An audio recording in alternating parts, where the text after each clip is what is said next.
si le fidèle cesse de prier, si le croyant pense que tout peut continuer comme d'habitude, rapidement, il pourra s'apercevoir qu'il est devenu comme une coquille vide, qu'il a perdu sa colonne vertébrale, qu'il ne possède plus la source de la chaleur et de l'amour que la prière pouvait lui procurer. Les femmes et les hommes saints n'ont pas une vie plus facile que les autres, au contraire. Ils ont eux aussi leurs problèmes à affronter et en plus, ils sont souvent l'objet d'opposition. Mais leur force, c'est la prière qui puisse toujours prendre de l'énergie. Ils puissent toujours au puits intarissable, à la source de vie.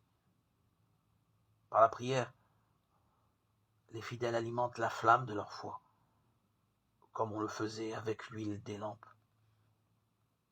Ils avancent ainsi en marchant dans la foi et dans l'espérance.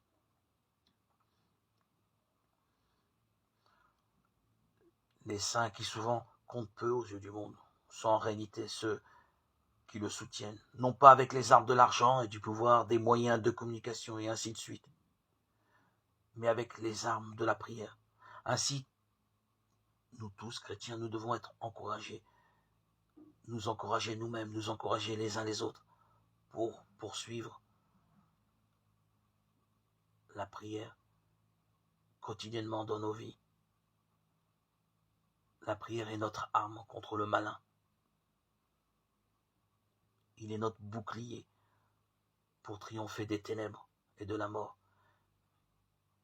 Il est la lumière qui chasse toute obscurité. La prière est la clé pour connaître et goûter à l'amour du Christ. La prière est la porte d'entrée pour accéder au royaume.